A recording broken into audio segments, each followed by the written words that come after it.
So I want to just speak for a few moments about joy. We could even talk about festive joy. And there is a beautiful fairy-lit bauble across from me here next to the cenotaph, and it is beautiful. But what is that festive bauble? What is the joy that is describing? Is it a night out with your friends? Have a few drinks? Get a bit merry? Maybe it's that post that got a few extra likes. And these are all things that make us happy, maybe. But I'm asking the question, do they leave us with unending joy? And I venture to guess that a lot of us really don't wake up with that joy. And I'm talking about deep down, abiding joy. The kind of joy that some dislikes for a post doesn't take away, or a bad night out doesn't affect, or a friend betraying you doesn't affect. I'm talking about joy inside that can't be taken away. And that kind of joy comes from a living, loving God. Because it's the kind of thing that can only come from a living, loving God. Everything else that might bring happiness passes away, expires, dissolves, leaves us. But the love of a living God doesn't pass away. And that kind of love is the only thing that's going to bring lasting joy. The kind of joy that when they dismantle that bauble in a few weeks' time still remains. And that joy was paid for each and every one of us.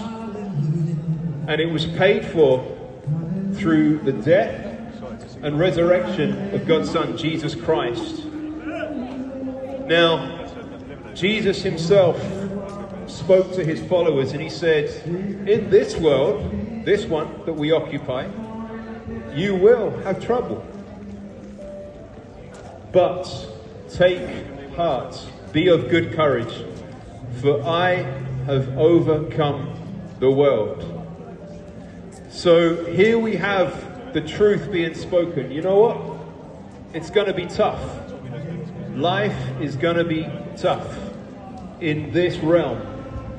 Even if everything was wonderful and you're living your best life, it gets cold in the winter. It's tough. Every aspect of this life brings hardship. So with that knowledge, Jesus presents us with this wonderful hope that despite suffering, take courage, take heart, I have overcome the world. Now these aren't just nice ideas, these aren't just words on a page, these aren't just a ritual or something that we say. This is a living reality. I am a product of this reality. My background was riddled with chronic anxiety and depression. Many years of my life, I could not cope with being alive. I dreaded the thought of another day. But after many years of living through that and experiencing that, the love of Jesus filling my heart, filling my consciousness, invading, coming into my very being, rescued me from that. And nothing has been the same since. And the reason why is that nothing can take away the hope, the joy that I have inside. I go through the same trials and troubles because that's what you get in this realm. But it's not whether or not we experience suffering, it's what level of joy is living inside of us. And I say this from personal experience, that when you let Christ Jesus into your life, you let a living, abiding joy that cannot be taken away. Many of Jesus' followers, after his death and resurrection, experienced intolerable suffering. And I don't want to get too grim here, but there was being boiled in oil. That was one of Jesus' closest followers. Now, if this wasn't true, they would not have faced those kinds of trials and suffering, because let's face it, it's not worth it. But if it is true, and they also had this living joy in their hearts, then the threat of suffering didn't hold a candle to what was living inside of them. Friends, your internal temperature dictates your reality. And a living flame, a living burning joy inside of you dictates the reality.